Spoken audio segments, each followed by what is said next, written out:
about to begin a new perek, a new chapter, Tractate Nazir, chapter 5. We're going in Mitzvah Shem to study today page 31. Some introduction. Our sacred Torah tells us in the book of Vayikra, book of Leviticus, chapter 27, verse 10, when someone consecrated, dedicated certain animal, and somehow it was a mistake and he substituted for something else. So the Torah said the substitute both turned to be sacred, meaning the one he originated as a sacred and the one he designated as a substitute. But the question is, what happened if someone erroneously made the wrong contributions? How many times it turns, you go to someone, he wants to give something to a shul, to yeshiva, and he said one thing and you come and you said, you meant to say this? No, I meant to say that. So that's called tmura, meaning how you treated erroneous act when it's come to contribution. Furthermore, when we have a estimate, ha'arachot ekdesh, someone contributed, how do you treated a general contribution, especially if the present of a person is absent for many reasons? Either he's no longer among the living, you're dealing with the heirs, inheritors, or for some reason he's not there. Are you going by ayn yafa or ayn ra'ah? Meaning, do you evaluate, for example, a property by the best value or the lowest figure's value? So here we are dealing also with items, with properties, meaning someone consecrated property, and we speak about mistake, erroneous act of consecration of property. Page 30b, at the very bottom, Beit Shammai Omrim, Beit Shammai said, Hekdesh ta'ut hekdesh, meaning the moment a person make erroneous consecration, sorry, but it still renders the property consecrated. Page 31, Ubeit Hillel Omrim ein hekdesh. Beit Hillel said no, excuse me, it is not consecrated. Keitzad, what exactly the circumstance this disputation applies? 3 examples. Number 1, Amar shor shachor sheyetze mebeiti rishon harei hu ekdesh. Those days people have oxes, they have white oxes, black oxes. So he said, the first ox that come out of my domain should be hekdesh, consecrated. Lo and behold, v'yatza lavan. The first one came out was the white one. Later you see the different values, the different designations, the different evaluation of the ox. Anyway, Beit Shammai Omrim hekdesh, meaning what exactly he said? He said black, or he said the first one that comes out? So since he used the term Yetze mi beiti rishon, you go by the idea of the first one that coming out, not meaning the first one that coming out that he is black, but not the first one that's coming out. Especially if it's a white that come out, because the white come out before the others. But the language we say that this is the first one that come out of all the blacks. So in that sense, even the first one is the white one, but he meant to say the first one black that comes out of the blacks. Ubeit Hillel Omrim eno hekdesh. Beit Hillel said it's not consecrated. Second scenario, dinar zahav sheya'ale biyadi rishon harei hu hekdesh. You take a gold dinar, that was the common coin in the time of Talmud, which will come up in my holding hands first. So this one, the first one that I pick up is Hekdesh, Hareyu Hekdesh, consecrated. Ve'ala shel kesef, and instead of gold, silver came up first. Beit Shammai omrim Hekdesh. Beit Shammai said that it is consecrated. The same as the previous scenario. Ubeit Hillel omrim eino Hekdesh. Beit Hillel said no, it's not consecrated. Chavit shel yain sheta'ale biyadi rishona. This is the third scenario. A barrel of wine, he go to wine cellar. And he said, the barrel of wine that will come up first my hand when I enter the cellar. Ve'alta shel shemen. The person having a cellar, both wine and oil. And he had, instead of wine, guess what happened? He went to the cellar and it was oil. Soon you see that's also a huge, sometimes a huge difference in the value and price, all right? And you know that feeling, especially with greedy people. They said, oh, if I figure it out, if that's what's come out, I'll never do that, right? Anyway, Beit Shammai omrim Hekdesh. Beit Shammai said, sorry, this is a consecrated one, even it's oil. Ubeit Hillel omrim eino Hekdesh. Beit Hillel said that it's not consecrated. So it's a story I heard from Rabbi Yosef Nachum Strom. He said this story on behalf of Reb Meir Arik. Beautiful story. Reb Meir Arik was a tremendous posek in the past generation, and was a shul that collected funds for Sefer Torah. And in those years in Europe, they dealing with rubles, right? Russia, it's ruble. So the value of the Sefer Torah, and all of a sudden, just before Achnasat Sefer Torah, everything was done. But they need the external part, the me'il, what do you say, the cover of the Torah, right? And they need the keter, the crowns that you put on a Sefer Torah. So the Gabbai said, we need 70 ruble, meaning it's all cost, let's say, X amount of money, and what's left, 70 ruble. So it's a fellow Jew, it's a generous heart, says, all right, I commit myself, I'll take care of that. Beautiful. Then they're about to purchase, and they make all the calculation and check everything, and pay the sofer and check everything around, and it turns, guess what? They need only 30 ruble. Now they ask a beautiful question based on our Mishnah, Reb Meir Arik. And the question is that a generous individual, is he commit himself to give 70 or 30? And Reb Meir Arik argued that maybe he doesn't need to give anything, because his big question, his original commitment applies to 70 ruble.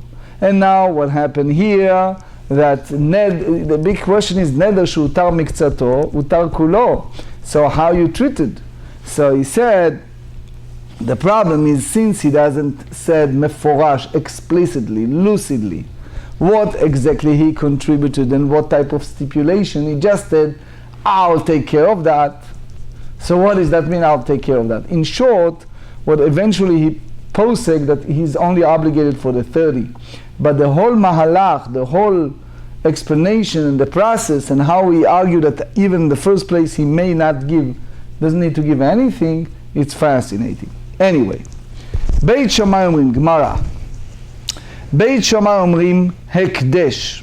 Now the Gemarrah elaborates on the disputation between Beit Shammai and Beit Hillel.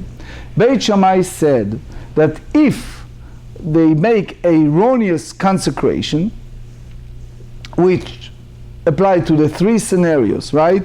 The white ox, the dinar that came out with silver instead of gold, and the barrel that came out of oil instead of wine, it's all consecrated. It means the first one that comes out, and is not speaking about specific species, and it's just because he thought whatever come first.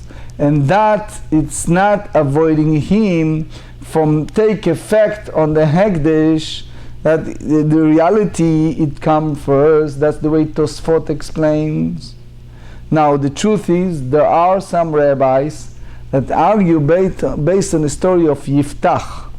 You know the story of this unbelievable Jepetach, right? You said Jepetach, Yiftach. He says, the first one had come out, and then he turns his daughter, right?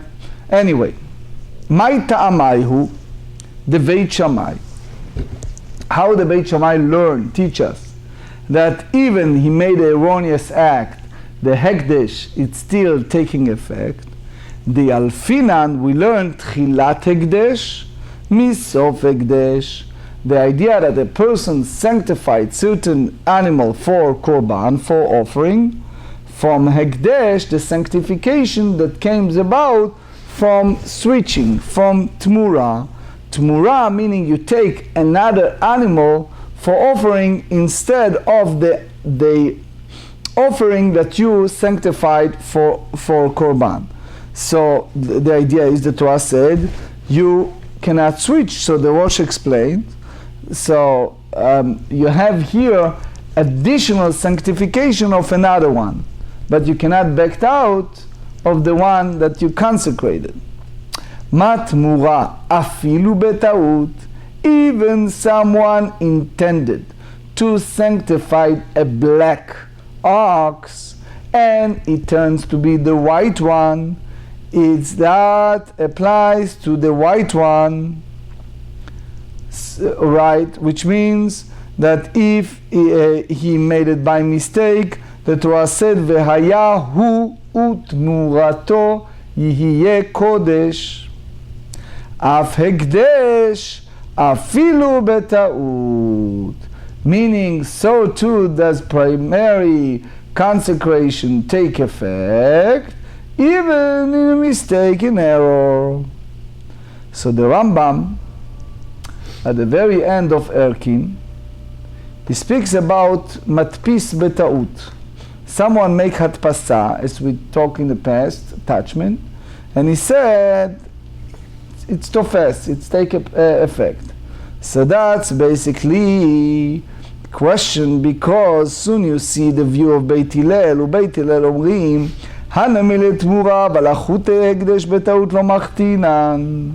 So Beit Hillel said, all of that apply for what? Applies for substitution. But investing an animal with primary sanctity in error, we do not invest it with sanctity.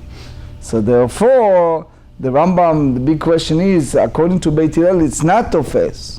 So how come the Rambam said that if someone matpis betaut, it's tofes? So the Kesef Mishneh explained that the Rambam intend to speak only about Tmura.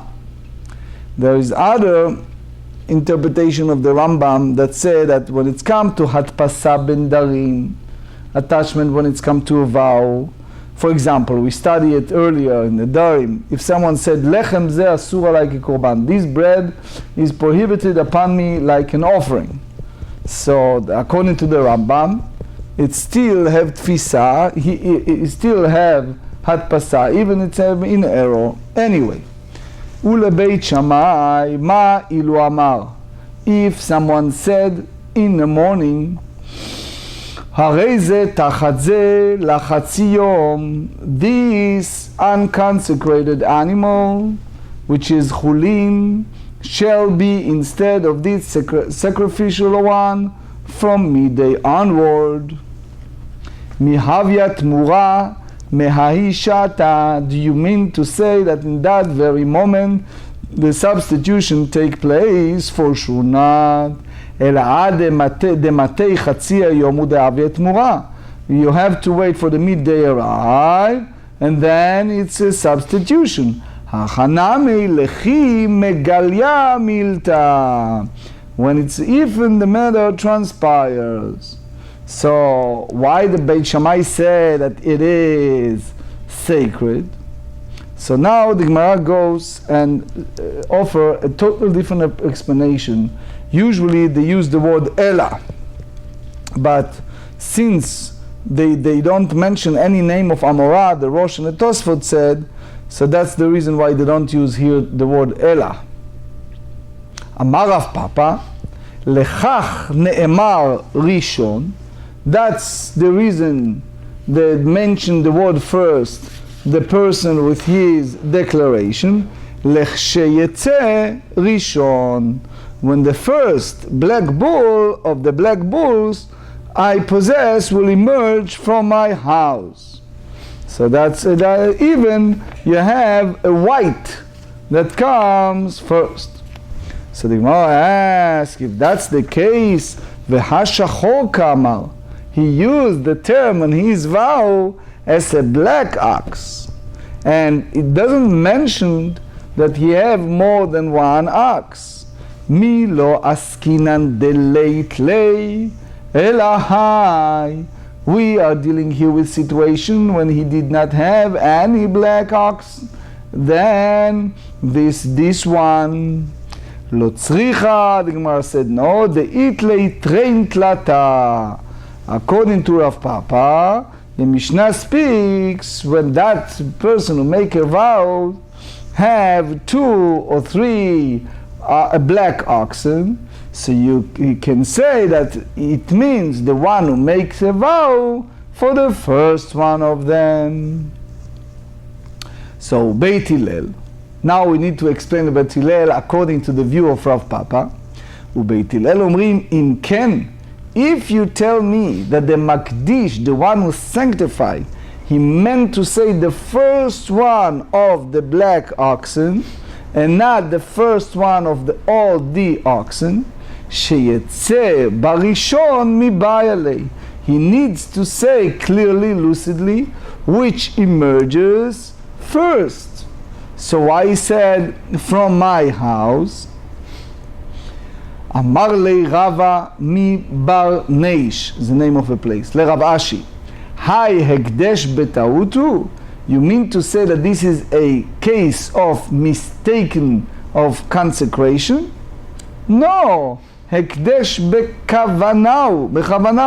This is intentional, with total deliberation of Hekdesh. Because according to view of Beit Shammai, we hold that if someone a vower and he commit himself to the first black oxen that come out for his house, even if a white one came out, so why the Mishnah call it an erroneous Hekdesh, consecration? So the Gemara said, Mishum de'ataye lediburei kama. Because the Mishnah call it, quote unquote, erroneous, since he has distorted his initial statement, which means he forced to interpret the statement differently from the way we should otherwise understood it. So here you see that the reality, it's not Hekdesh in ta'ut and mistake, but since the Rosh explained that you can interpret it differently than the way it should be done, so that's the story. Tosfot also in page 33 said the same thing. So in conjunction to that, it is a response from the great rabbi who wrote the book called Shvut Yaakov. A fellow left a will, and he said everything is going to be to my son, given to my son. The problem is, he have a son that passed away in the very early of his life, and he have adopted son. So the problem is, we have a concept that is called Bnei Banim, Hareihem Kebanim. Grandchildren, it's considering as children, as sons. So here the question posted to Shvut Yaakov, how you treated this case? The adopted son said, it's all mine. The grandson that is originally by the lineage, the grandson, also said it's mine. So he basically rules, based on our sugya, that it's all depend upon the minhag, the tradition of the community, how they really attribute to those individuals, who they call a son or direct descendants, etc. וסברי בית שמאי הקדש בטעות לא הווה הקדש. So you mean to say that Beit Shammai hold that if someone make a erroneous act of consecration is not considered an act of consecration? Ve'atnan, we learn page 31b, Mitzashem, מי שנדר בנזיר ונשאל לחכמים והתירו, or the Rosh said לחכם. So if someone committed a vow as a Nazirite and he goes before the halachic authority, the sage, and he release him, meaning something that is, he can have a safek, a quandary, if and the sage rule that it's not Nazirut, and he is out of that. So you can't call it the real Atarat Nedarim, you call it Atarat Nazirut. Anyway, that's the way the Rosh said. So והייתה לו בהמה מפורשת, but originally you have a very clear designated animal that supposed to be given at the end of the period of Nezirut. תצא ותראה בעדר. The animal has no consecration, can go with all the other animals, it's not an issue at all. אמרו בית הלל לבית שמאי, אי אתם מודים שהקדש בטעות הוא? You meant to say that this is not a formulation of example of someone who have erroneous consecration. Why? Because here you have a case of the Nezirut that never takes effect, and whole idea of consecration an animal as an offering was totally erroneous. ותצא ותראה בעדר. So why in our Mishnah you hold that if someone make erroneous hekdesh is considering an hekdesh, a consecration, michlal, according to the view of Beit Hillel, the savrei Beit Shammai hekdesh betaut have hekdesh. By the fact the Rivan said that they presented here question, Beit Hillel challenged Beit Shammai, so it means Beit Hillel knows the reason for Beit Shammai that hold. It's because they hold that mistaken consecration is considering a consecration. So, but according to the view of Rav Papa, we see that Beit Shammai hold that it is not. Ela, you have to say Beit Hillel dekatau. Say that Beit Hillel who is the make the mistake of their understanding. Why? סברי טעמיו דבית שמאי משום דקדש בטעות הווה הקדש. They thought that Beit Shammai's reasoning was because an erroneous act of consecration is considering consecration, and therefore they raised difficulty with regard to the case of Nazir. And Amrei Lon Beit Shammai, and Beit Shammai responds, why we call it the erroneous consecration? Lav mishum הקדש בטעות הוא.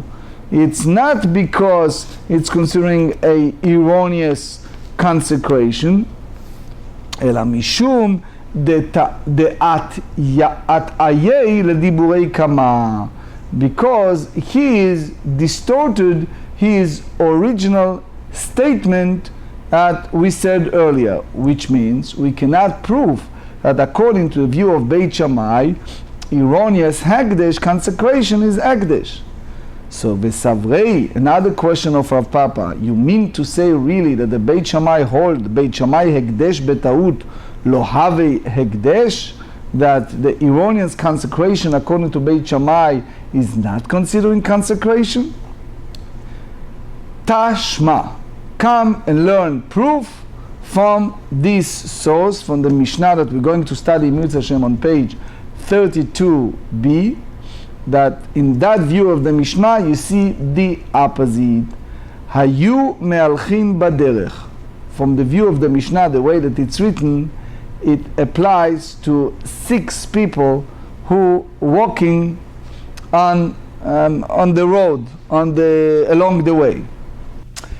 31b, ve'echad ba kenegdan. So as a fellow come the other way, but you don't see him clearly yet. Ve'amar echad, one of the 6 people said, Hareini Nazir שזה פלוני, which means I commit myself that I hereby a Nazir, that this is so and so. ואחד אמר, הריני נזיר שאין זה פלוני. Meaning the other guy was arguing with him and he said, I make myself Nazir that he is not. הריני נזיר שאחד מכם נזיר. The third one said, I'll be Nazir, one of you will be Nazir. The fourth one said, I'm Nazir שאין אחד מכם נזיר. And the fifth one said, ששניכם נזירים, that both of you will be Nazir. So even one, it's against the other. So, בית שמאי אומרים, כולם נזירים. All of them נזירים, because they accept upon themselves נזירות, which is basically 30 days without any conditions. So they did not even come to explain why. You see, by the way, how careful we should be with what we said. הקדש בטעות הוא. But you said that this is a total consecration in error, in mistake. קטני כולם נזירים, וקטני we learn that they are all considered נזירים. אמרי, the Gemara says, סברי בית שמאי, הקדש בטעות הווה הקדש. So you have to say that Beit Shammai hold that an erroneous act of consecration is considered consecration. As you see evidence from this halacha involving Nazir. Here you have a situation in Mishnah talking about the black and white bulls.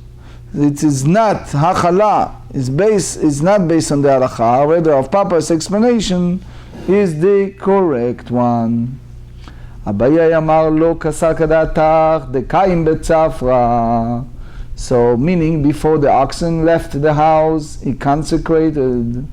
You can say it ela achav me'askinan dekaim betihara, where the person stands in the afternoon after they left.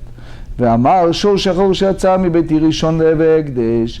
He said, the black ox which emerged from my house first shall be sacred. ואמרו לי, for example, he recognized the steps of the ox, black was, and he thought that he left first. שיצא, meaning in the past. ואמרו לי, and they said, לבן הפק, the white one left. ואמר לו, יהב הידן לבן הפק, לא אמרי שחור. So it means, if I have known that his white one came out first, I'll not say black. So Abaye hold, according to Beit Shammai, erroneous hekdesh it's in effect, and therefore the white one is already consecrated. So we hold that he left first, but if you stand in the morning before the oxen left his house, and he said black oxen, even he said later that he meant any ox that left first, we cannot take his word for. Why? Because if it was his intent, why he mentioned the word black? How do he know that he's a black? Umi amatzit amart dekaim betihara asik. You may say that the Mishnah is discussing a case where the person stands and makes the declaration after the oxen have emerged in the afternoon. So he said here v'aktane. We learned the second circumstance in a Mishnah. Dinar shel za'av sheya'ale. A gold dinar that will come up in my hand shall be consecrated, which is clearly referring to a future event. So the Gemara said, Tanei she'ala, which means came up is a past. So he doesn't mention the gold one because he holds that was the one that came out. Yatsa, it's past. Chavit shel yain she'tale, a barrel of wine that came out. So that's for sure future, she'ta'ale. And the Beit Shammai hold that even its oil came out, it's consecrated. even the person intend to do a barrel of wine. So Tnei she'alta, you have to say it's the one it's in a past that already came out. Amar Rav Chizda, Uchma bechivaya lakia, a black ox in a herd of a white oxen depreciates the herd because the black ox is less valuable. Chivaya beuchma lakia, a white spot on the black ox indicate a skin disease. Tnan, shachor she'etzeh mibeti rishon ekdesh, first ox that came out of my house should be consecrated, and you have white one. So Beit Shammai hold that is consecrated. You may think that when he consecrated, he have this ain ra'ah, which means that he have this type of stingily. He's not with a good heart. And unfortunately, you see usually people does that. The Gemarrah in Bava Batra in 72 said that usually people use the stingy part. It's not common to see people that give the best of their ability. We start with the story of Cain and Abel, beginning, how people gives. So anyway, Ve'amrei Beit Shammai, Harvei Hegdesh, the white oxen is considered consecrated. So why, according to Beit Shammai, is a Hegdesh? Ve'elamai be'ain yafa makdish.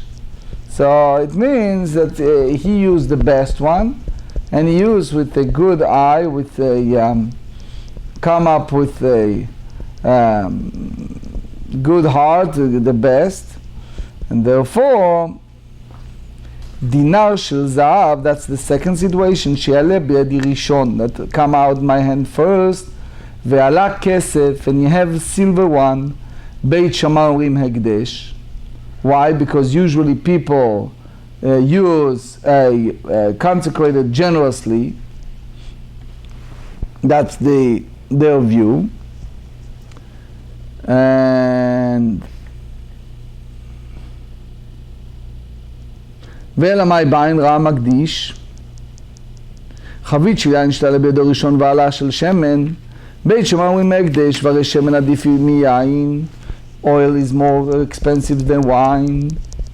משום מה לא קשיא בגליל שנו, according to the situation in Galilee, דחמרה עדיף ממשחה, it's all supply and demand. So over there, wine is more expensive than the oil, because in the Galilee, those who go there know that the olive trees are more common there. So therefore, you can go again that he do it in a stingy way, the ayin hara, that he consecrated. That anyway, the oil is consecrated, even is inferior to wine.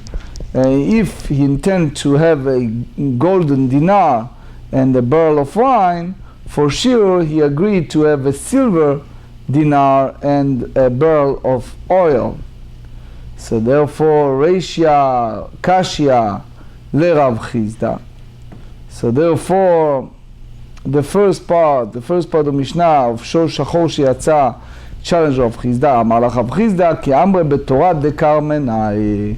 We speak about Carmenian oxen. So when I say that it's preferable to have a white ox, I meant to say that it's a Carmonian's act. That over there the white is better than the black one.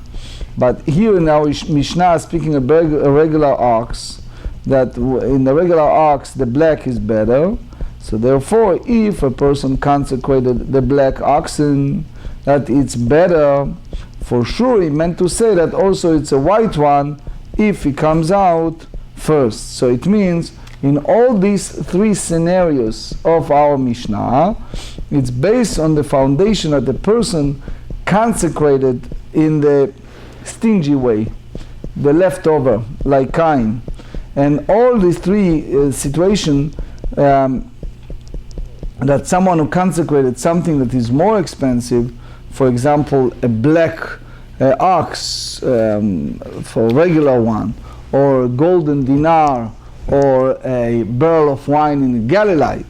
So therefore Beit Shammai agree upon that if the person who consecrated mentioned the expensive item because he was mistaken thinking that this one will come out first, for sure he meant to say that anything that comes out, and therefore even the first one who come out was inferior, it's consecrated. So now the Gemarrah dealing with the contradiction of two statements of Rav Chizda. Ve'amar Rav Chizda uchma lemashchei. You have a black oxen for its skin, which means that that's more expensive. Sumka levisrei, a red ox for its meat. Chivara leridya. Chivara leridya, a white ox for plowing. That's, those days most probably they have evaluation of those, because people use it for plowing, etc. So the Gemara asks a question, Ve'amar Rav Chizda uchma bechivara lakia. If you see a ox, black ox, among the white ox, so he caused them to be sold for less. If you tell me that the black ox is superior, how come it's reduced from the value of the other one? So that's basically the Rosh understanding of this Gemara. So the Gemara said, you know what? When it make this statement, Ki amrei betorah de karmunaei, we speak about the Carmenian oxen, that that's the Carmenare oxen white is better than the ox for anything, regardless if you need it for plowing, you need it for meat, you need it for his skin. That's the way Tosfot on page 33b explains.